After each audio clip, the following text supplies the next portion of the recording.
Afternoon, everyone. Thanks very much for your patience while we were delayed a little bit. I have a few things to talk about up top, and then we'll get right to your questions.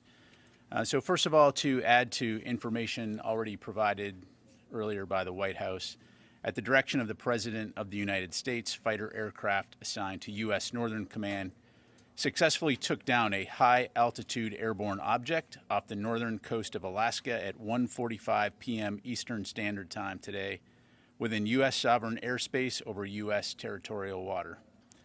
On February 9, North American Aerospace Defense Command detected an object on ground radar and further investigated and identified the object using fighter aircraft. The object was flying at an altitude of 40,000 feet and posed a reasonable threat to the safety of civilian flight. U.S. Northern Command is beginning recovery operations now. U.S. Northern Command's Alaska Command coordinated the operation with assistance from the Alaska Air National Guard, Federal Aviation Administration, and the Federal Bureau of Investigation. We have no further details about the object at this time, including any description of its capabilities, purpose, or origin. The object was about the size of a small car, so not similar in size or shape to the high-altitude surveillance balloon that was taken down off the coast of South Carolina on February 4. Separately, U.S. Northern Command continues their recovery operations in support of the recent takedown of the Chinese high-altitude surveillance balloon. Recovery teams have mapped the debris field and are in the process of searching for and identifying debris on the ocean floor. Debris that's been recovered so far is being loaded onto vessels, taken ashore, cataloged, and then moved onwards to labs for subsequent analysis. And while I won't go into specifics due to classification reasons, I can say that we have located a significant amount of debris so far that will prove helpful to our further understanding of this balloon and its surveillance capabilities. Of note, due to less than favorable sea states right now, teams will continue to conduct underwater survey and recovery as conditions permit. The department wants to thank our interagency partners from the U.S. Coast Guard, the FBI, and state and local authorities for their continuing assistance and partnership. In other news, and I think this is important that we remember, a lot of folks and people in Turkey and Syria right now are suffering. We want to, again, express our support for the people of Turkey and Syria as they respond to the deadly earthquakes that struck there earlier this week. In support of ongoing U.S. assistance efforts spearheaded by the U.S. Agency for International Development, U.S. European Command has positioned personnel, equipment, and a range of assets to aid the government of Turkey and its continued search and rescue efforts. This includes the U.S. Navy's George H.W. Bush Carrier Strike Group, repositioning to the eastern Mediterranean Sea to provide logistics, medical, and rotary airlift support if required. Additionally, U.S. Army rotary wing aircraft began flying missions out of Incirlik Air Base in Turkey on February 7 to transport first responders to the most affected populations. And on February 8th, UH-60 Blackhawks transported injured civilians to a local medical facility. U.S. European Command has designated U.S. Naval Forces Europe and Africa as the lead component command overseeing the EUCOM humanitarian assistance and disaster relief efforts within Turkey. To aid in that coordination, U.S. Marine Corps Brigadier General Andrew Priddy, U.S. Naval Amphibious Forces Europe Commander and 2nd Marine Expeditionary Brigade Commanding General arrived in Turkey February 9 to lead military coordination efforts with U.S. agencies involved in the humanitarian aid and disaster relief efforts. We'll continue to provide you with updates as we receive them. EUCOM will be issuing a press release with further details. But again, we offer our thoughts and prayers to the people of Turkey and Syria during this tragic and difficult time.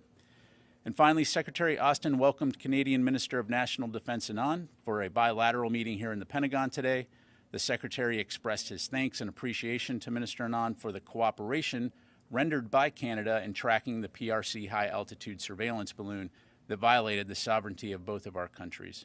During the meeting, both leaders reaffirmed the close defense relationship between the United States and Canada, and a readout will be available later today on defense.gov. And with that, I will take your questions. We'll start with Associated Press, Tara Kopp. Hi, thank you for doing this. A couple of questions on this latest shoot down. First, what type of U.S. fighter aircraft were used, and what type of munition did they fire? And do you already have Navy assets or Coast Guard assets involved in a recovery process? And then I have a few more. Thanks, Tara. So the aircraft that took down the object was an F-22, flying out of Joint Base Elmendorf in Alaska. It employed an AIM-9X to take down the object. In terms of assets that are currently involved, in terms of recovery, we have HC-130, HH-60, and CH-47 aircraft participating in that recovery effort. Okay. You mentioned there was a reasonable threat.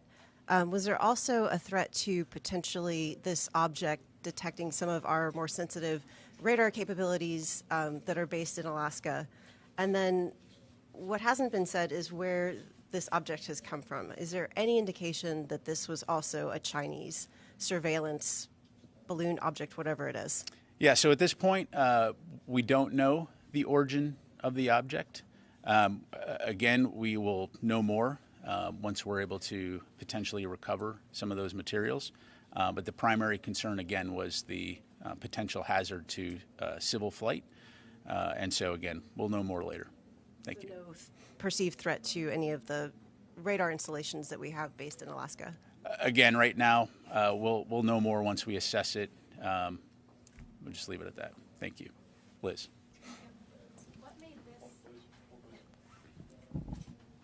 Thank you. Thanks for taking my question. What made this threatening enough to shoot down? What is different about this object than the last object that was over Alaska? Because it was chosen not to shoot the last one down over Alaska. Yeah, so the important thing to understand here is anytime we detect anything, we're going to, first of all, observe it and then make a decision and take appropriate action. So you have to look at each individual case on its own merits. In this particular case, given the fact that it was operating at an altitude that posed a reasonable threat to civilian air traffic, the determination was made and the president gave the order to take it down. Was there a specific threat, a specific civilian air traffic incident that could have happened? Again, as you well know, civilian aircraft operate, at a variety of ranges up to 40 to 45,000 feet. So again, there was a reasonable concern that this could present a threat to or a potential hazard to civilian air traffic. So let me.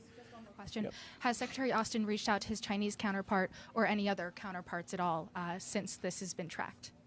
Since this particular object, no. Let me go here, and then I'll come over to Oren.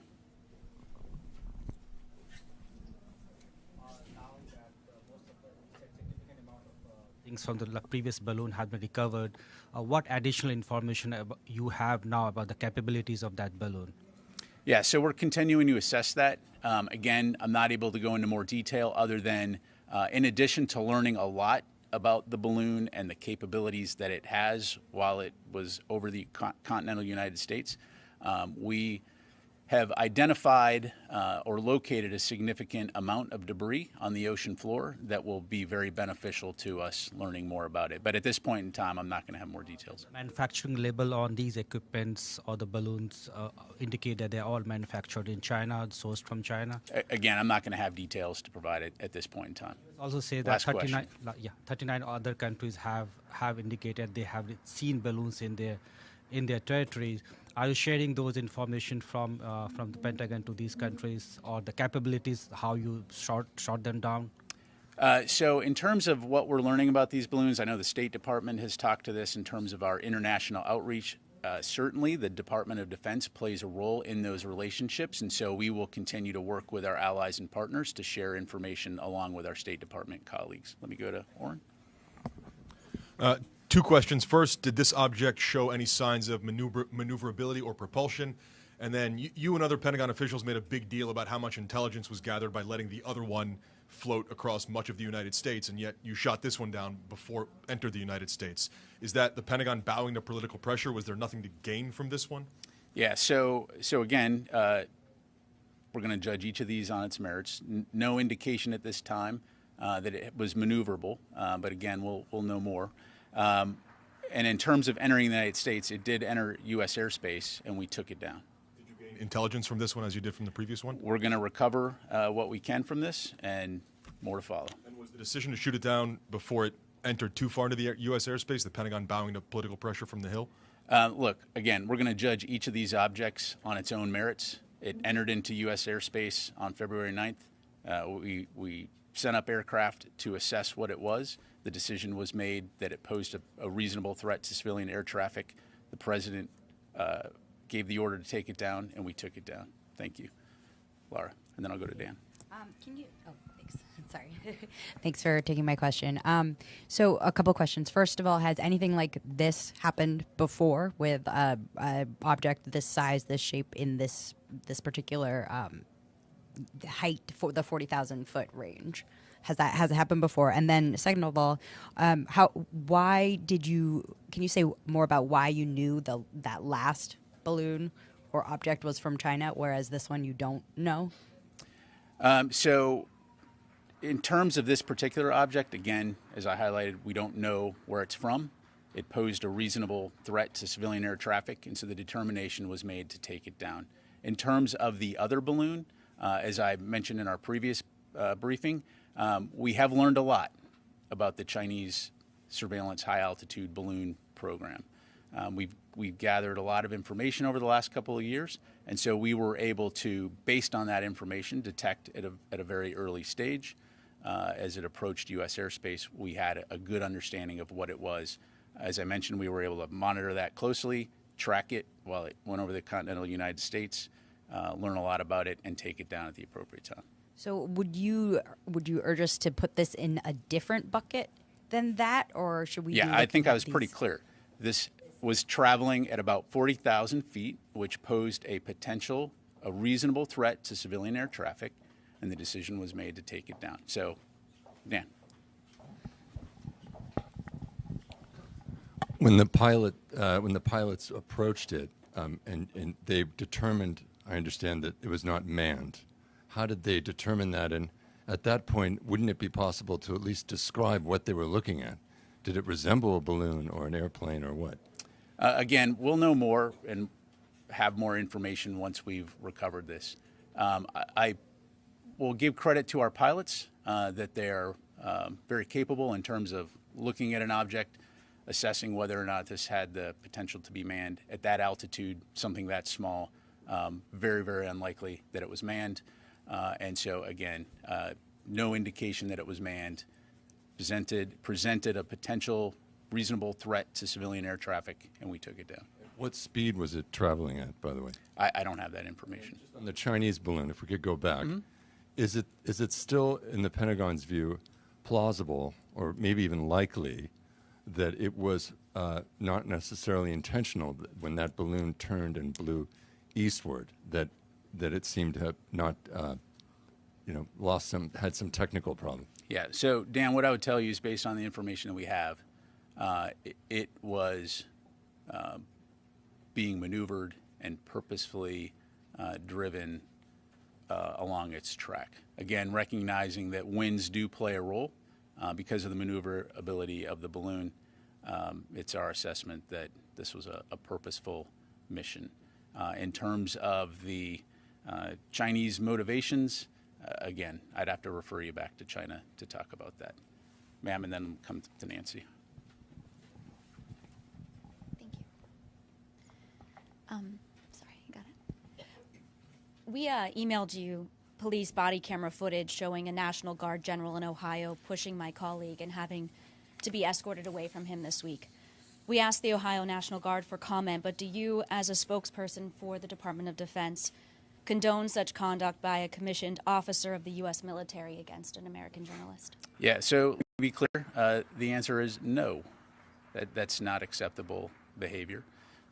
The Secretary of Defense, the Department of Defense, absolutely supports, strongly supports a free and independent press.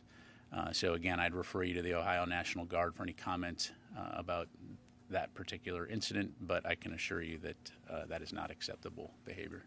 Face any kind of conduct on becoming charged under the UCMJ? Again, I'd have to refer you to them. I'm not going to make those kind of policy comments here from the podium in terms of what they may or may not be doing to address it. It would be inappropriate for me to comment on that. Let me go to Nancy. I just had a couple clarifying questions. You said that that the pilots were able to see it, that it wasn't the same shape or size as the balloon. Can you say definitively it was not a balloon? I don't, at this point, considering the fact that we're still assessing the object, I don't want to get into characterizing it, so just leave it at that. You mentioned you didn't know how fast it was traveling. Can you say if it was traveling faster or slower than the balloon? I don't have that information in front of me, so I don't want to make it up. Try a couple more. Did anyone try to, within the administration, contact their Chinese counterparts before the decision was made to shoot it down? In terms of when you say the administration, if you're referring to the White House, I'd have to refer you to them. The Department of Defense, to my knowledge, did not. Again, we don't know the point of origin of this object. So, yeah. And was there any effort to jam or somehow disable this object before, such that it would pose less of a threat? I don't want to get into specific tactics or techniques that we may or may not use when observing these types of things. Again, NORAD sent up aircraft to observe, to see what it was, and then the ultimate decision was made based on the reasonable threat to civilian air traffic to take it down. So thank you. Tony?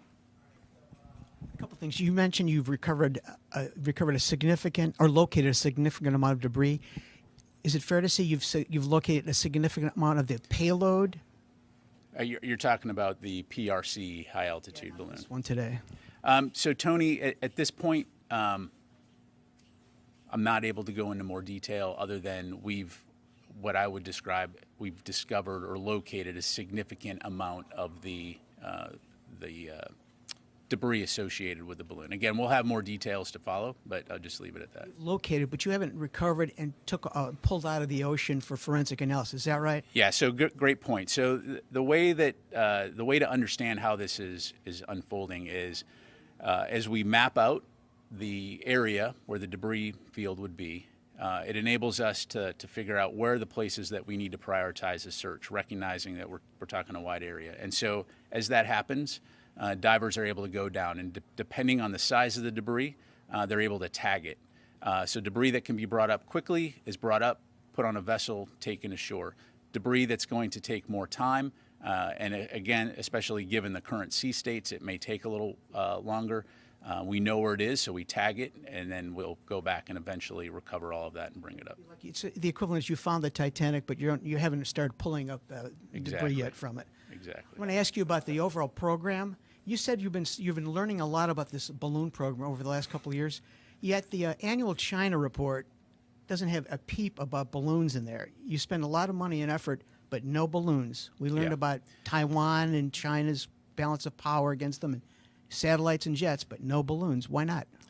So Tony, what I would say on the unclassified China Power report, right? There's going to be certain elements, intelligence aspects in the unclassified version that may not be included in that particular report. In terms of what's in that report and what's not in that report, again, we can go back and look at that, but I can assure you that there are a lot of activities that we continue to monitor to include this balloon program, and we've learned a lot over the last couple of years. That the classified version has balloons in there. I'd have to go back and look. I do not know the answer to that. Thank you. Thanks. Let me get a couple other folks here. Mike, and then over.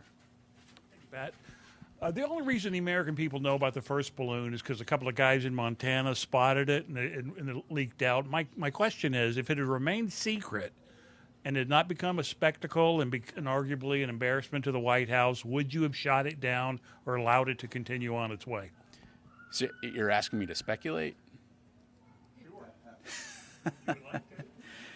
So Mike, I'll kind of just push back a little bit at the assertion there. So first of all, again, what made this balloon different was the length and duration that it was over the continental United States. Look, we track activities all over the globe on a daily basis, some of which will remain classified because, again, we don't want to reveal sources and methods. In this particular case, I can tell you that there were efforts underway to make that public. Montana journalists reporting notwithstanding. all that to say, look, there are going to be times when there's activities happening that we're monitoring that we're not going to go public, especially if it doesn't present a particular or pose a significant threat to the American public. But again, as we monitored that balloon, there was an effort underway to ensure that folks understood what this was, especially given how visible it was. And I'll just stop there. Thank you. Yes, ma'am. Thank you, General. First, a really quick follow-up on Tony's question. At this point, is the Pentagon reassessing the need for counter balloon or counter object capabilities at that altitude at this time? So what I would tell you is not, in the Air Force sometimes we talk about don't get platform specific, right? So what we're talking about is monitoring the domain and having domain awareness. And again, as I highlighted, seems like a couple days ago, probably last week, we're continuing to learn more about this program, which enables us to identify and track objects, and thus ensure that we're continuing to protect our skies and our airspace. Thank you. So and thank then, you. Real quick, first, do you and Admiral Kirby know the shape of this new object? And if so, what is sort of the reason for why you can't share its shape before it was shot down? And then separately, how is the recovery efforts of this new object downed over ice different from the one downed over the coast and water? And are you guys using unmanned systems for this new object as well? Yeah, thank you. So in terms of the shape, I don't know. I have not seen any imagery of it. I'm just telling you the verbal characteristics as it was described to me. In terms of the difference in the recovery effort, I mean, again, so this literally was, an hour and a half, 2 hours ago. So that's underway right now.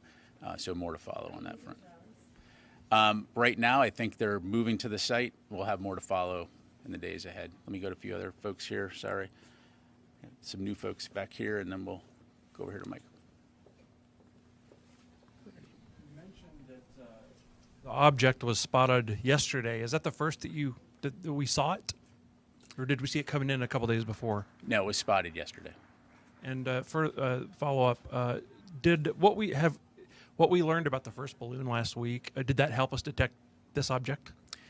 I would say that, again, when we detect objects, well, let me just back up. So what you're asking is, did what we learned from the PRC balloon help us track this? Kind of a little bit of apples and oranges, right? In terms of NORAD Northcom maintains the ability to track objects. So again, they tracked this as it approached and entered into U.S. airspace. Again, we're still assessing what this object was. So I don't know that we learned anything new as a result of that, other than, again, I think we're all, to include the media and the public, very attuned to balloons at the moment. So thank you. Yes, sir.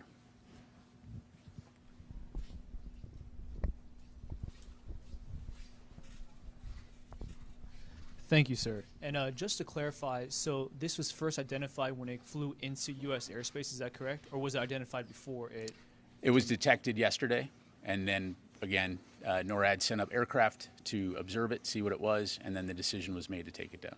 And do you have any information whether this object flew over any other sovereign nations or countries? I do not. Okay. We have time for a few more. Let me go to Joe. Question about the recovery effort. I think you'd mentioned at the outset that it was going to involve rotary wing aircraft. That's because it landed on ice as opposed to water. That's why there isn't watercraft being used. Is it? Yeah, Joe, we'll get you more information on that front. Again, this happened just a short while ago, and so according to Northcom, these are the assets that were being used to go out and do the initial recovery. But we'll have more information in terms of the various roles and responsibilities of those. Just get down in the weeds for a second. Any idea what units are involved in the recovery effort or in the F-22 that shot it down? We can get you that information. Thanks. Phil?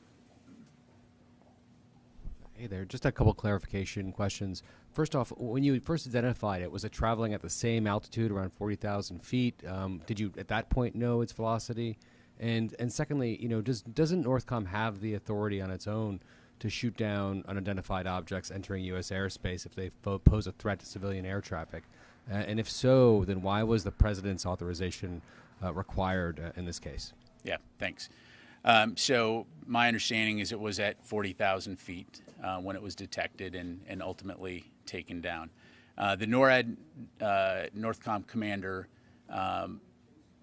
does not have the authority necessarily to take down an object if it's not posing a potential hostile intent or actions. However, given the fact that this aircraft was, this object was operating at an altitude that posed a reasonable threat to civilian air traffic, after consultation with the secretary and the president, and of course the president, on our advice, gave the order to take it down, and we took it down. Trying to clarify, is his authorization required in a situation like this?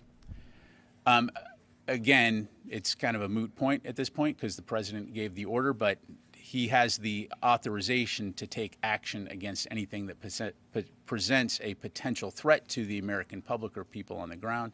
In this particular case, it was determined that this posed a reasonable threat to air traffic. Again, I'll just leave it at that. Thanks. Tara? Just a couple of clarifiers. Was it a single F-22 or a pair that were up today for the shot? And then when NORAD sent the initial aircraft up to sea, was there any sort of hailing or any type of warning given? Typically when an aircraft makes an incursion into protected airspace, there's a whole lot of procedures that have to be followed before it would escalate to something like this. Okay, well, this was an object, right? So it wasn't an aircraft per se. And to answer your earlier question, it was a two-ship of F-22s, but one aircraft took the shot. Got time for one more. Go to Liz. Thank you so much. Really quick, when it was started to be tracked last night, were you able to tell what direction it was coming from? This was traveling in a northeasterly direction when it was taken down. And then one more, the aircrafts that were observing it, what type of aircrafts were those? I'll have to come back to you on it. I think I know, but I don't want to make it up from the podium, so we'll come back to you on that one. Okay, thank you very much, everybody. I appreciate it.